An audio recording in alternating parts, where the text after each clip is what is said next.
इस अमावस्या को सर्वपितृ विसर्जनी अमावस्या यानी महालया भी कहा गया है। जो व्यक्ति पितृपक्ष के 15 दिनों में श्राद्ध नहीं कर पाता और जिन पितरों की मृत्यु तिथि ज्ञात न हो, उनके लिए निराधार, तपस्वी, बलि आदि इसी अमावस्या को किया जाता है। विष्णु धर्म सूत्र में इस दिन पिंडदान को अनिवार्य कहा गया है, क्योंकि पितृपक्ष की ये अंतिम तिथि होती है।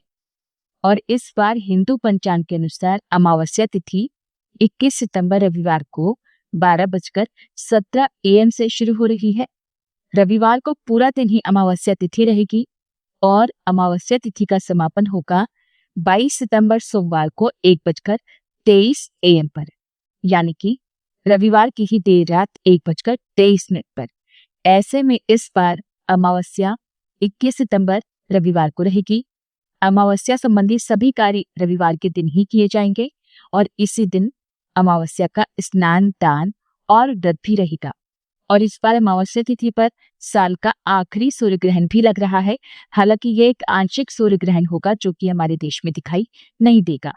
21 सितंबर रविवार को पूजा के शुभ मुहूर्त इस प्रकार रहेंगे, जिसमें प्रातःकाल पूजा आप सुबह 4:58 से 6:09 के बीच में कर सकते हैं, जब आप सुबह स्नान करने के बाद पितरों को जल अर्पण करके पूजा पाठ कर सकते हैं।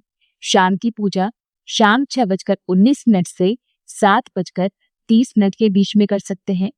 शुभ योग इस दिन बन रहा है जो कि शाम 7:53 तक रहेगा। बाद में शुक्ल योग प्रारंभ हो जाएगा।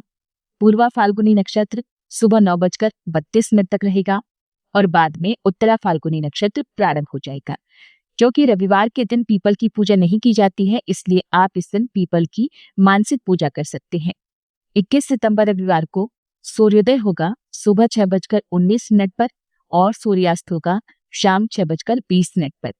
ब्रह्म मुहूर्त सुबह 4:43 से 5:31 तक रहेगा। पितरों के निमित्त तर्पण आप सुबह 11:01 से दोपहर 12:50 के बीच में कर सकते हैं और इस दिन राहु काल दोपहर 4:30 से शाम 6 बजे तक रहेगा।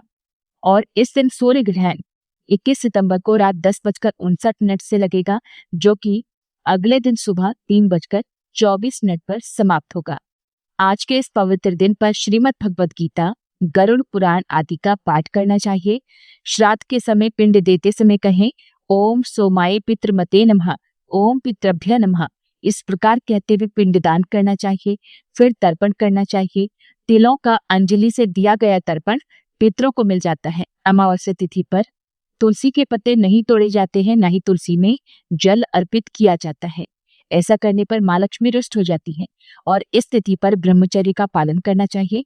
तामसिक भोजन न तो ग्रहण करना चाहिए, न ही दान में देना चाहिए। अपने घर पर आए हुए किसी भी याचक को इस दिन खाली हाथ न लौटाएं और गाय, कुत्ते, चींटी, कौवे और देवताओं के निमित्त इस दिन भोजन का एक हिस्सा अवश्य निकाल कर रखें। ये थी आज की वीडियो। उम्मीद है आपको पसंद आई होगी।